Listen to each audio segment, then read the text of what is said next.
हरे कृष्णा।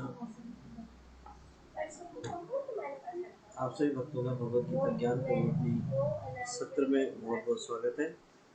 हम भगवत गीता ज्ञान प्रबोधनी के 8वें अध्याय से चर्चा कर रहे थे।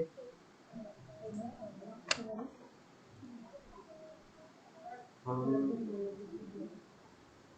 भगवत गीता को जानने हेतु अपेक्षाएं इस विषय के बारे में आज चर्चा करेंगे। चर्चा शुरू करने से पहले आप सभी भक्तों से विनती है कि सभी मंगलाचरण एक साथ बनाइएगा। ये आपकी स्क्रीन पर भी है।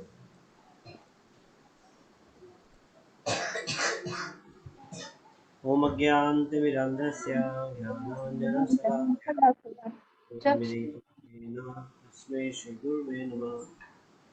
श्रीचैतन्यमनोभीष्टं स्थापितं येन भूतले स्वयं रूपा कदा मह्यं ददाति स्वप्नदान्तिकम् वन्देऽहं श्रीगुरुं श्रीयुतापदकमलं श्रीगुरुवैष्णवं वैष्णवश्च श्रीरूपं साग्रजातं सहगण रघुत्थानादितं तं सजीवम् साद्वैतं सावधूतं परिजनसहितं कृष्णचैतन्यदेवं श्रीराधाकृष्णपादान् सगणललिता श्रीविशाखान्वितांश्च।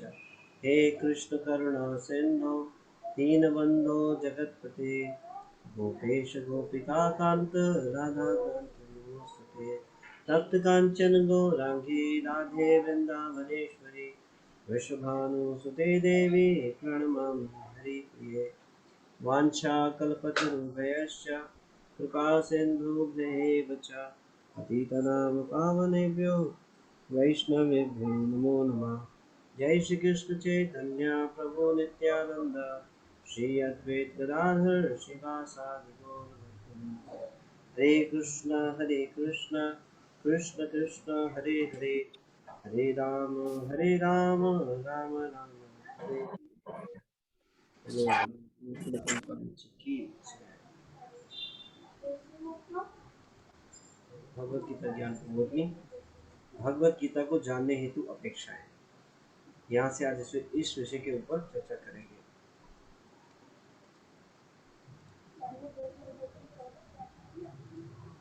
भगवत गीता के अध्ययन को आरंभ करने से पूर्व व्यक्ति के लिए निम्नलिखित बातों के बारे में ज्ञान होना आवश्यक है।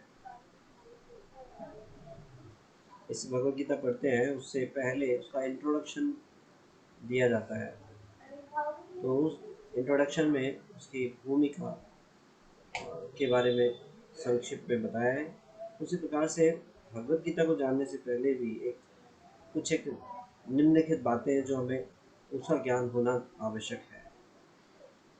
तो ये पहला विषय क्या है? क्या भगवत गीता वास्तविक है अथवा प्रतीत? हमारे जितने भी वैदिक शास्त्र हैं वो अपौरुषीय है। वो जो वाणी है स्वयं भगवान की वाणी है, भगवान से अभिन्न है।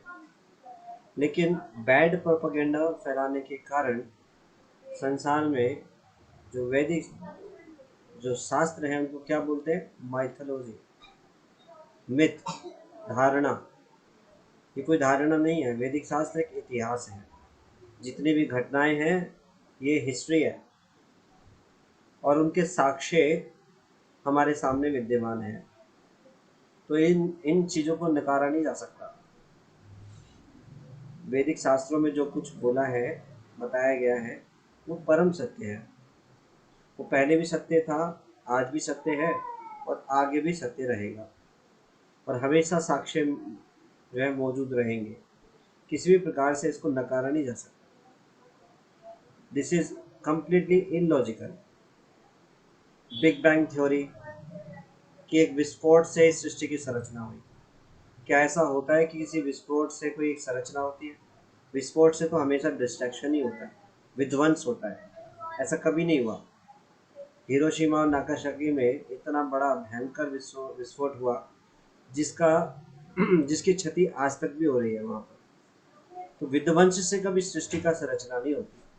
ये मनोकल्पित या अनुमान प्रमाण है। तो भगवत गीता वास्तविक है अथवा प्रतिरूपक, इसके बारे में समझते हैं। भगवत गीता परम पुरुषोत्तम भगवान श्री कृष्ण और अर्जुन के मध्य हुआ वास्तविक ऐतिहासिक संवाद है। तो इसको नकारा नहीं जा सकता। ये वास्तविक घटना है जो ये संवाद हुआ था भगवान और अर्जुन के मध्य।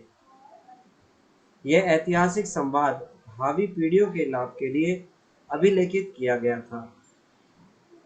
तो कोई भी ज्ञान है वो किसी एक दूसरे व्यक्ति से दूसरे व्यक्ति तक पहुंचता है चेन के द्वारा, किसी न किसी प्रकार से। तो इस ज्ञान को अभिलेखित किया गया व्यासदेव जी के द्वारा, और ये वही जो ज्ञान है आगे बढ़ता जा रहा है। जैसे हम ये नहीं जाते, हम जिस परिवार में जन्म लेते हैं उस परिवार के जो पूर्वज हैं उनको तो हमने नहीं देखा, लेकिन हम तब भी मानते हैं कि वो थे। उनके चित्रपट को देखते हैं और ये विश्वास करते हैं हाँ वो थे। या जिस समय पे, मतलब बहुत पहले तो चित्रपट नहीं हुआ करते थे, लेकिन कुछ समय से जब से थे तो तब से हम उनको देखकर हाँ ये थे। तो हमें कैसे पता चलता है? हमारे परिवार के जन हमें बताते हैं कि ये हमारे दादा थे, ये उनके भी दादा थे, इस प्रकार से बताते हैं। और हाँ वो सत्य था, उसको हम कल्पना नहीं बोल सकते, वो ऐतिहासिक इतिहास है, हिस्ट्री है। इसी प्रकार से जो संवाद है ये हुआ था और परंपरा के माध्यम से इस इतिहास को आगे तक पहुंचाया गया। तो कलयुग में जो है, कलयुग के लिए विशेष रूप से व्यासदेव जी ने इनको अभिलेखित किया। तो ये इतिहास है जो हमारे समक्ष है। तो कुरुक्षेत्र एक ऐतिहासिक स्थान है जो आज भी विद्यमान है। तो शास्त्रों में जो स्थानों का वर्णन दिया है वो आज भी वहाँ उपस्थित है। जैसे कुरुक्षेत्र का वर्णन है भगवत गीता में, तो भगवत गीता में जो कुरुक्षेत्र के बारे में बताया है वो आज भी विद्यमान है। तो अगर ये काल्पनिक होती या वास्तविक नहीं होती तो उसकी हुई बताई हुई एक भी बातें असत्य नहीं है, वो पूर्ण सत्य है। जब कोई झूठ बोला जाता है तो झूठ किसी भी ना किसी तरीके से पकड़ा जाता है, उसके कुछ ना कुछ सिम्टम्स दिखाई देते हैं जिससे वो पकड़ा जाता है, वो छुपता नहीं है। मान लो जैसे किसी कंपनी में कोई हेरा फेरी करता है फाइनेंशियली या किसी प्रकार से, उसका कुछ ना कुछ जो उसने चीट किया है उसको निकाला जा सकता है, क्योंकि सत्य जो है, जो झूठ है वो पकड़ा जाता है। तो किसी भी अवस्था में मान लो कोई व्यक्ति झूठ बोल रहा है तो झूठ को छुपाने के लिए एक झूठ और बोलना पड़ेगा और झूठ बोलना पड़ेगा, कहीं ना कहीं वो पकड़ा जाएगा किसी न किसी प्रकार से। लेकिन वैदिक शास्त्रों में कुछ भी झूठ नहीं बताया गया है, सब सत्य बताया गया है। इसलिए उसको छुपाने के लिए और झूठ पे झूठ नहीं, इस तरीके से नहीं, क्योंकि वो परम सत्य बात है, सभी बातें सत्य बताई गई है। तो जो कुरुक्षेत्र एक ऐतिहासिक स्थान है जो आज भी विद्यमान है। अर्जुन, युधिष्ठिर, भीष्म, दुर्योधन आदि जैसे महाभारत के सभी पात्र वास्तविक थे। इसके बहुत सारे उदाहरण हैं। जैसे बताते हैं कि हिमाचल में एक स्थान है जहाँ पे जो भीष्म जो ढोल बजाते थे, मुझे स्थान का नहीं अभी याद आ रहा, प्रभु जी ने एक बार बताया था कि वो ढोल आज भी वहाँ पे विद्यमान है। वो इतना विशाल है, इतना स्ट्रॉन्ग है कि अगर हम उसको बजाना चाहें तो एक जगह से बजा, एक दो साइड होते हैं ना ढोल के, तो एक साइड से जब बजाएंगे तो हमें दूसरी तरफ बजाने के लिए काफ़ी देर लगेगी पहुँचने के लिए। ऐसे ढोल को जो भीम है वो उसको ऐसे ही बजा देते हैं अपने दोनों हाथ से। तो हम इसको समझ नहीं सकते, क्यों? क्योंकि कलयुग में आयु बल सब क्षीण होता जा रहा है। ऐसे एक बार बताया था महाराणा प्रताप, वो कम से कम 80-85 किलो का कवच पहन करके चलते थे। हमसे कोई 10 किलो वजन उठाने में भारी हो जाता है। घोड़ा उनका इतना विशाल था, उनका भाला इतना भारी था। इस प्रकार से आज भी वो साक्ष्य विद्यमान है। हम जाएंगे म्यूजियम में तो उसको देख सकते हैं जो महाराणा प्रताप यूज करते थे। तो ये सारे हिस्टोरिकल इवेंट्स हैं जो सत्य हैं। तो जो महाभारत में जो युधिष्ठिर, भीष्म, दुर्योधन आदि जैसे जितने भी पात्र थे सब वास्तविक पात्र थे। पुरातत्ववादी अन्वेषण के आधार पर आधुनिक पुरातत्ववादियों ने यह सिद्ध कर दिया है और इसको इन्होंने भी स्वीकार किया है। जो आर्कियोलॉजी जो डिपार्टमेंट के लोग हैं उन्होंने भी काफ़ी खोजबीन की और इसको वो प्रूफ कर चुके हैं कि श्री कृष्ण नामक कोई विभूति तथा द्वारका जैसा सुविकसित नगर 5000 वर्ष पहले विद्यमान थे। कुरुक्षेत्र और द्वारका के अजायब नगरों में भू उत्सव खनन से प्राप्त अवशेषों को आज भी देखा जा सकता है। तो आपने काफी समय पहले हिस्ट्री चैनल पे एक डॉक्यूमेंट्री आई थी द्वारका नगर के ऊपर, तो आज भी है, उसके अवशेष वहाँ मिले हैं और साइंटिस्टों ने इसको स्वीकार किया है। जैसे राम सेतु है, भगवान ने जो राम पुल बना था वो आज भी सैटेलाइट के द्वारा वो देखा जा सकता है और उसके चित्र भी देखे गए हैं। साइंटिस्ट इस बात को स्वीकार करते हैं। तो ये सब वास्तविक साक्ष्य है। इसे प्रूफ होता है कि ये सब वास्तविक घटनाएं, हिस्टोरिकल इवेंट्स हैं, कोई कल्पना नहीं है। कभी भी वास्तविक सत्य को घुमा फिरा कर उसका अन्य अर्थ नहीं निकालना चाहिए। कई असाधु असाधु भाष्यकार विभिन्न प्रकार के अनुमान लगाते हैं, जैसा कि कुरुक्षेत्र एक शरीर, पांडव 5 इंद्रियां, कृष्ण एक विभुक्त आत्मा तथा अर्जुन एक बद्ध जीव के सदस्य हैं। भारत में असंख्य टीकाकार हैं जो कि प्रायः बिना ईश्वरीय विश्वास के भगवत गीता पर मानसिक चिंतन के आधार पर असंख्य टीकाएं करते हैं। अनुमानों से भरी ऐसी अभिटिप्पणियां धूल मंडित हो बिना किसी व्यवहारिक उपयोगिता के पुस्तकालयों में व्यर्थ पड़ी हुई है। ये कल्पना है। शास्त्रों की बातों को अपने मानसिक चिंतन द्वारा जानने का प्रयास करना, कोई आवश्यकता ही नहीं है। डायरेक्ट मीनिंग स्वीकार करना चाहिए। इसमें ये अनुमान प्रमाण या इस प्रकार से अर्थ निकालने की आवश्यकता ही नहीं है। जैसे इसमें बता रहे कुरुक्षेत्र एक शरीर है, पांडव 5 इंद्रियां हैं, कृष्ण एक विमुख आत्मा है। अरे डायरेक्टली बताया जा रहा है, धर्म क्षेत्र कुरुक्षेत्र सम्मेता माम का पांडवश्चैव किम कुरुत्वा संजय। डायरेक्ट मीनिंग बता रहे हैं कि जो धृतराष्ट्र है वो पूछ रहे हैं कि मेरे और पांडव के पुत्र ने क्या किया। अब इसमें अलग अलग मीनिंग निकालने की आवश्यकता है।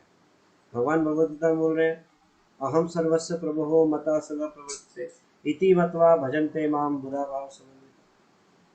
इसका इनडायरेक्ट मीनिंग निकालने की आवश्यकता ही नहीं है। भगवान डायरेक्ट मीनिंग इसका ग्रहण करना चाहिए, मानसिक चिंतन करने की आवश्यकता नहीं है। अगर इसी श्लोक को ले तो इसका जो निराकारवादी है वो क्या निकालते हैं कि जो माम, ये अहम सर्वस्व प्रभो मता सर्व प्रवर्तते इति मत्वा भजन्ते माम बुधा भाव समन्विता। तो जब भगवान माम की बात कर रहे हैं वो खुद अपने लिए नहीं बोल रहे, जो इस शरीर में अंदर आत्मा है, जो अजन्मा कृष्ण है, इस प्रकार से अर्थ निकालते हैं तो गलत है। अब किसी व्यक्ति से कोई मिलने जा रहा है और उसने कोई बात कही और फिर बाद में वो कहे नहीं मैंने नहीं कही थी, मेरे अंदर जो है उसने कही, कैसी अजीब सी बात लगती है। कोई लॉजिक है इस बात का? हाँ? तो इस प्रकार से मनोकल्पित जो है निकालना, अर्थ निकालना, इस प्रकार से जो करते हैं ये गलत है। तो मानसिक चिंतन से इसको नहीं समझा जा सकता। और ऐसी जो पुस्तकें हैं ये यूजलेस है। क्यों? क्योंकि इनका अर्थ भी प्रॉपर नहीं निकलता और इसका कुछ रिजल्ट भी नहीं होता। इसको आचरण में लाकर कोई रिजल्ट नहीं निकाल सकता। तो इसलिए क्या है, वो बेकार की पुस्तकों में ऐसे ही व्यर्थ पड़ी हुई है, कोई लाभ नहीं। तो भगवान जो बोल रहे हैं उसका डायरेक्ट मीनिंग निकालना चाहिए, एज इट इज स्वीकार करना चाहिए। तो ऐसे अशुद्ध निर्वचन मानव के हृदय में चलो कर रहे कर ले 15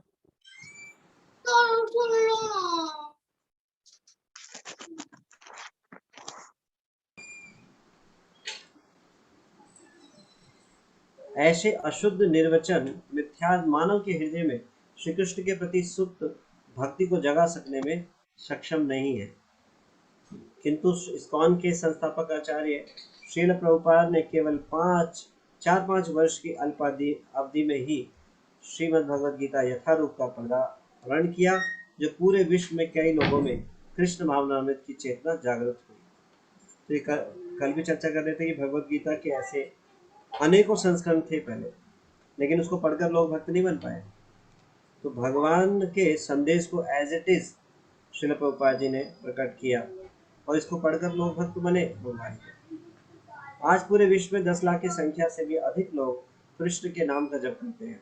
श्री कृष्ण के श्रीमुख से निकली भगवद गीता के मूल उद्देश्य को बिना हेर फेर किए भगवद गीता यथारूप के प्रस्तुतिकरण का इतना प्रबल सामर्थ्य है। तो भगवत गीता के जो श्लोक है या शास्त्रों के श्लोकों को तोड़ मरोड़ नहीं चाहिए, उसको डायरेक्ट मीनिंग स्वीकार करना चाहिए। और इनडायरेक्ट मीनिंग अगर कोई निकालता भी है तो उसको स्वीकार नहीं किया जा सकता। क्यों? क्योंकि उसका जो रिजल्ट है वो नहीं निकलेगा। जैसे कि एक एग्जांपल यहाँ पे हम महाभारत से ही चर्चा करते हैं। महाभारत में एक श्लोक आता है, केशवम पतितम दृष्ट्वा पांडव हर्ष निर्भया। केशवम पतितम दृष्ट्वा पांडव हर्ष निर्भया।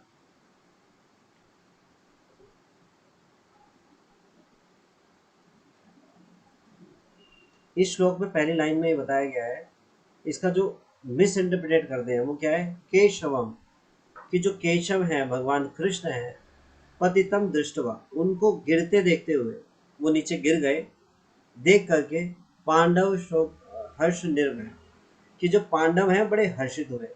बताइए ऐसे कैसे हो सकता है? जो पांडव हैं भगवान के भक्त हैं, वो भगवान को गिरते हुए देखकर कैसे खुश हो सकते हैं? पहली बात तो ऐसी कोई घटना हुई नहीं कि भगवान युद्ध क्षेत्र में नीचे गिर गए हो या उनको इस प्रकार से। तो और अगर गिर भी गए हो तो पांडव कैसे हर्षित हो सकते हैं? ये बात कोई समझ समझ में आती है? नहीं समझ में आती। और अगली लाइन में बोलते हैं,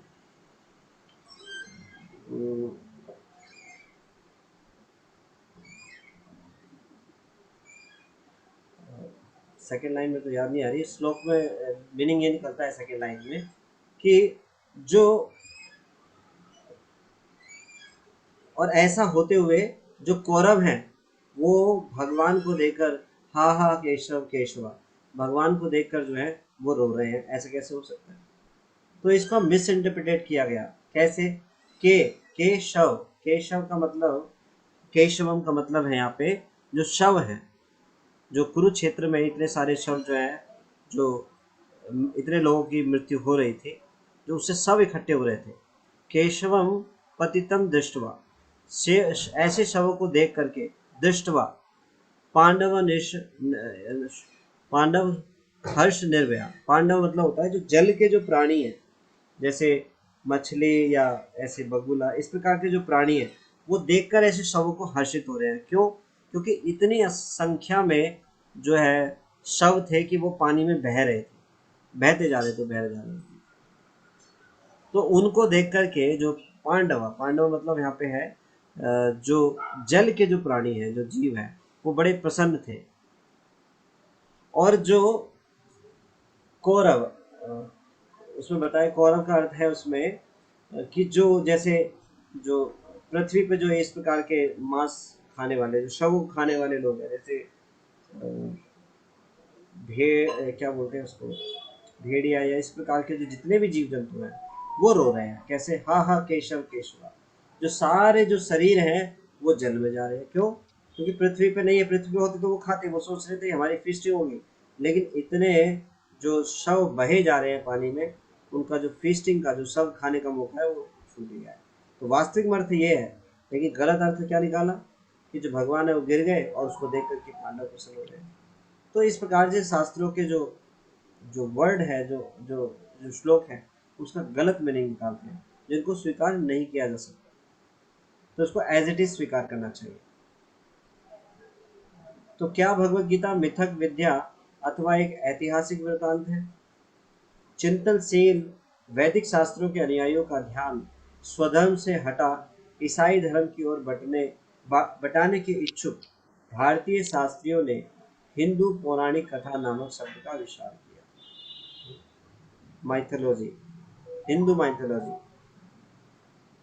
क्योंकि ऐसा ऐसा करना चाहते थे कि जो वैदिक शास्त्र है उससे ध्यान हटाने के लिए। सन 1876 में मैक्स मूलर ने अपने मित्र को लिखा, सेंट पॉल के समय में रोम और ग्रीक की तुलना में भारत ईसाई धर्म के लिए ज़्यादा व्यवहार उपयोगी है। इससे आगे उसने कहा कि वह भारत में एक धर्म प्रचारक के रूप में नहीं जाना चाहेगा, क्योंकि इसके लिए उसे सरकार पर निर्भर रहना पड़ेगा।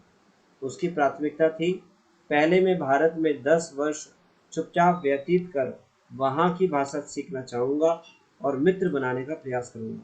इसके बाद मैं देखूंगा कि क्या मैं धूर्त भारतीय धर्माचार्यों के पुराने अनिष्टों को बाहर निकाल सुगम ईसाई उपदेशों के लिए मार्ग खोल सकने में इस कार्य के लिए योग्य हूँ।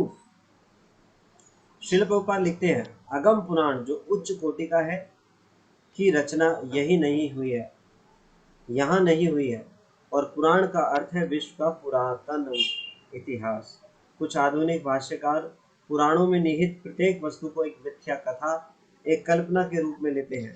यह सत्य नहीं है, वे वास्तविक इतिहास है। पुराणों का अर्थ है बहुत पुराना। नित्य शाश्वतो अयम पुराणो, भगवत गीता 2:20 में हिंदी में इसे पुराना कहा गया है। पुराना का अर्थ है बहुत पहले का। पुराणों का अर्थ न केवल इस जगत के बल्कि समस्त ब्रह्मांड के पुरातन इतिहास से है। यह जानना महत्वपूर्ण हो जाता है कि रामायण और महाभारत वास्तविक इतिहास है जो घटित हुए थे और जिन्हें बड़े ध्यानपूर्वक अभिलेखित किया गया था, और भगवत गीता जो कि महाभारत का एक भाग है भी एक ऐतिहासिक घटना है जो कि कुरुक्षेत्र में ज्योतिषर नामक स्थान में घटित हुई थी, जिसे आज भी लाखों लोगों द्वारा पूजा जाता है। तो वैदिक शास्त्र कोई माइथोलॉजी नहीं है, ये हिस्टोरिकल इवेंट्स हैं जिनको अभिलेखित किया गया है। आज भी जो जो स्कूलों में इतिहास पढ़ाया जाता है, क्या सबने वो देखा थोड़ी ना इतिहास, उसको लिखित रूप में बताया गया है और उसको पढ़ करके लोग समझ रहे हैं, उस पर तो विश्वास करते हैं। लेकिन वैदिक शास्त्रों को क्या बोलते हैं? माइथोलॉजी। क्यों? क्योंकि ये बहुत बड़ी साजिश है। शास्त्रों के प्रति जो श्रद्धा है, जो लोगों की निष्ठा है, उसको तोड़ने के लिए एक बहुत बड़ी कॉन्स्पिरेसी है। इस प्रकार से उसको शब्द दिया है क्या? माइथोलॉजी, जो कि हिस्ट्री है। शास्त्रों में जो बताया गया है वो हिस्टोरिकल इवेंट्स के साथ बताया गया है। तो आप सब भक्तों का क्या विचार है? क्या किस प्रकार से ये जो भगवत गीता है और लोगों में जो है इसको माइथोलॉजी किया जाता है, इसके बारे में आप कोई कुछ कहना चाहते हैं तो अपने हैंड रेज कर सकते हैं। What is your understanding?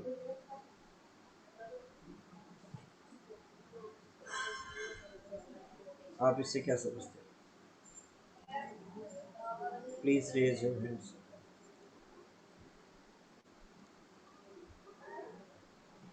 एक तो सिंगल माता जी। हरे कृष्णा प्रभु जी, दंडवत प्रणाम। हरे कृष्णा माता जी। प्रभु जी, आज जो अभी पढ़ा है, जो कुछ आपने बताया है, इससे पहले हम इसको सिर्फ माइथोलॉजी ही कहते थे। हमने भी इसको माइथोलॉजी ही पढ़ा है कि रामायण है, महाभारत है, ये माइथोलॉजी है। लेकिन आज ये पढ़ के ये समझ आया कि ये माइथोलॉजी जो है ये बिल्कुल गलत वर्ड है। ये कोई कथा नहीं है, ये वास्तविक घटित जो घटनाएं हैं, जो वास्तविक में हुई हैं और जो हमें ज्ञान दे रहे हैं, हमारे वैदिक शास्त्र हैं ये हमारे, जिनको हमें समझना अत्यंत आवश्यक है। प्रभु जी, एक बात मैं इस बारे में ये जरूर कहूंगी जो मैंने रियलाइज करी है कि जैसे इस्लाम है, तो वहां पर छोटे छोटे बच्चों को स्टार्टिंग से ही मौलवी लोगों के, मौलाना मतलब जो भी हैं, जो उनकी अरेबिक पढ़ सकते हैं, उनकी जो लैंग्वेज होती है, अरेबिक तो नहीं होती, I don't know what the language, तो उस लैंग्वेज को वो उनको, जो उनकी कुरान शरीफ है वो उनको पढ़ाई जाती है, शुरू से उसकी नॉलेज दी जाती है। लेकिन बहुत जरूरी है कि हमारा जो ये धर्म है, इस सनातन धर्म जो है, हिंदू धर्म है, इसके लिए जो ये हमारी ये गीता है, भगवत गीता है, मद भागवतम है, इसका ज्ञान बच्चों को शुरू से एक ये सब्जेक्ट या तो स्कूल में होना चाहिए, या फिर ऐसा कुछ होना मस्ट है कि जहां पर कोई ये प्रॉपर, जैसे इस्कॉन ये प्रचार कर रहे हैं या इस्कॉन के थ्रू हम पढ़ रहे हैं, लेकिन हर कोई इसको नहीं करता, लेकिन एज ए सब्जेक्ट इसको स्कूल में जोड़ना बहुत जरूरी है, जिससे जो हमारी संस्कृति धीरे धीरे लुप्त हो रही है, बच्चों को आजकल नहीं है इसके बारे में ज्ञान, उसका होना अत्यंत आवश्यक है। तो जी। इसलिए प्रभु जी, ये बच्चों को पता होना चाहिए कि इट्स नॉट अ माइथोलॉजी जो बच्चों को बताया जा रहा है या स्कूल में बच्चे पढ़ रहे हैं।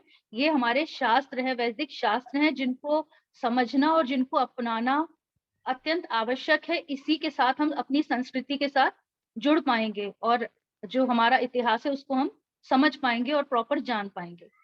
हरे कृष्णा प्रभु जी। हरे कृष्ण, धन्यवाद, थैंक यू सो मच। तो शिल प्रभुपाद इसमें तात्पर्य इसमें बताया था जो हम चर्चा कर रहे थे, तो ये पुरातन है, जो सनातन धर्म है वो पुरातन है, और पुरातन मतलब सबसे पुराना। तो इसमें जो भी कुछ बताया गया वो हिस्टोरिकल इवेंट्स हैं, वो एक्चुअल में हुए हैं। तो शास्त्रों की जो बातें हैं उनको तोड़ मोड़ के प्रस्तुत करना एक बहुत बड़ी कॉन्स्पिरेसी है। तो जैसे मैं ये श्लोक बता रहा था, कितने आश्चर्य की बात है कि जो श्लोक है संस्कृत शब्द में एक ये विशेषता है कि उसके कई अनेक अर्थ निकाले जा सकते हैं, लेकिन जो अर्थ निकाला जाता है उसका भेद कैसे पता चलता है कि सही है गलत है, क्योंकि वो मीनिंग डायरेक्ट होना चाहिए। डायरेक्ट मीनिंग होना चाहिए, कैसे समझ में आएगा? जैसे कि मैं श्लोक बता रहा था, केशवम पतितम दृष्टवा पांडवा शोक हर्ष निर्भर, कि केशवम, अगर इसको अगर जो जो इंटरप्रिटेड मीनिंग किया गया मैं वो दोहरा रहा हूँ, केशवम पतितम दृष्टवा। केशव मतलब वो इंटरप्रिटेट करते हैं केशव भगवान कृष्ण, पतितम मतलब गिर जाना, गिर गए, दृष्टवा देख करके, कौन? पांडवा, जो पांडव हैं वो क्या हो गए? हर्ष निर्भरा, खुशी से भर गए। बताइए ऐसे कैसे हो सकता है? पांडव भगवान के शुद्ध भक्त हैं, वो भगवान को गिरते हुए देखकर कैसे खुश हो सकते हैं? और फिर बताते हैं, मुझे वो श्लोक याद आ गया, रोदंती सर्वे कौरवा, रोदंती सर्वे कौरवा मतलब रोदंती मतलब रोने लगे, सर्वे मतलब सारे, कौरवा, कौरवा मतलब जितने भी वहां पे कौरव थे, हा हा केशव केशव, और वो रोने लगे, सारे कौरव रोने लगे। ऐसा कैसे हो सकता है? क्या इसको एक्सेप्ट किया जा सकता है? ये इंटरप्रिटेशन है। कैसे इंटरप्रिटेशन है? पहला वर्ड है इस श्लोक में केशवम, के मतलब होता है पानी, और शवम मतलब लाश, शव। तो जब कुरुक्षेत्र के युद्ध में युद्ध हो रहा था, तो इतनी मृत्यु हो रही थी कि वो सारी लाशें पानी में गिर गिर के बह जा रही थी। तो उन लाशों को देख करके जो जल के जो जीव हैं, पांडव मतलब होता है इसमें जो जल में रहने वाले जीव हैं, वो हर्षित हो गए, उनको आनंद आ गया। जैसे बगुला, मछली, इस प्रकार के जो जल में रहने वाले और मांसाहारी जो जीव हैं, वो हर्ष से बढ़ गए, खुश होने लगे। और फिर नेक्स्ट नेक्स्ट लाइन में बताया, रोदंती सर्वे कौरवा, रोने लगे। कौन रोने लगे? जो वास्तविक में नहीं है वो बता रहा हूँ। कौरवा, कौरवा मतलब होता है कौरवा, जो जो काफी चिंगाड़ करके चिल्लाते हैं, मतलब ऐसे जो जीव है जो मांसाहारी है और जो जो बहुत लाउडली चिल्लाते हैं इस प्रकार से। तो ऐसे जो जीव हैं सारे, वो रोने लगे। क्यों? हा हा केशव केशव, हाय हाय हाय हाय, सारी, के मतलब जल, शव मतलब लाश, जितने भी शव हैं वो पानी में बह के जा रहे हैं। हमें मौका मिलता अगर वो पृथ्वी पर रहते, जमीन पर रहते, तो हमारी फिस्टिंग होती। ये वास्तविक मीनिंग है। तो बताइए कौन सा मीनिंग ग्रहण करेंगे? आप अपना हैंड रेस कीजिएगा और बताइएगा कौन सा मीनिंग एक्सेप्ट करना चाहिए। इस साफ साफ पता चलता है मिस इंटरप्रिटेशन, इसको स्वीकार किया ही नहीं जा सकता। तो जहां पर ये इस प्रकार की मिस इंटरप्रिटेशन होती है, तो आचार्य इस चीज को ढूंढ कर निकालते हैं और रिजेक्ट कर देते हैं। वो बताते हैं कि ये इसका वास्तविक मीनिंग है। तो इस प्रकार से मिस इंटरप्रिटेशन करते हैं और उसको माइथोलॉजी बनाकर ये एक प्रकार से कॉन्स्पिरेसी के तहत जो है सनातन धर्म को हटाना चाहते हैं, बिल्कुल भौतिकवादी बनाना चाहते हैं सबको। ठीक है, थैंक यू। मुस्कान माता जी कुछ? हरे कृष्णा प्रभु जी, दंडवत प्रणाम। हरे कृष्णा जी। जी, मैंने हैंड रेज़ वो पहले माइथोलॉजी के लिए ही किया था। मतलब मेरे पास वो एग्जाम्पल एक मिथ को लेकर था कि मिथ तो ऐसी चीज है जो जिसका कोई सब्सटैंशियल प्रूफ नहीं है। वो किसी के लिए करेक्ट हो सकती है और किसी के लिए गलत। जैसे हम ब्रोकन ग्लास का देते कि घर में कांच टूट गया तो बुरा साइन है, या फिर एक बिल्ली रास्ता काट दी। तो ये सब सबके लिए थोड़ी सच है, किसी के लिए सच है किसी के लिए नहीं। इसका कोई हमारे पास सब्सटैंशियल प्रूफ नहीं है। लेकिन भगवत गीता ऐसी चीज है, हर एक चीज मेंशन जो भी है उसका सब्सटैंशियल प्रूफ है। जैसे आपने बोला कुरुक्षेत्र जगह है जहाँ पे ये युद्ध लड़ा गया था, हिमाचल में वो ढोल है जिसका आपने एग्जाम्पल दिया। तो इन सारी चीजों की प्रूफ है। तो जिसकी प्रूफ है और जो हमारे शास्त्र में लिखे गए हैं और किसी आचार्य द्वारा उसको इतने अच्छे से समझाया जा रहा है, बोला जा रहा है, तो ये तो माइथोलॉजी कभी हो ही नहीं सकती। हम्म, हरे कृष्ण प्रभु जी, right. धन्यवाद। तो और कोई भक्त कुछ बोलना चाहते हैं इससे संबंधित?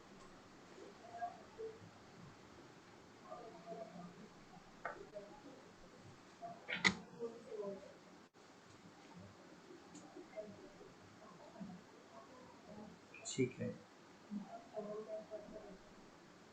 फिर यहीं पे विराम देते हैं। आगे की चर्चा फिर हम अगले सेशन में करेंगे। आप सभी भक्तों का बहुत बहुत धन्यवाद। श्रीमद् भगवद गीता ज्ञान प्रबोधिनी की जय। जगत गुरु श्री प्रभुपाद जी की जय। हरि हरि।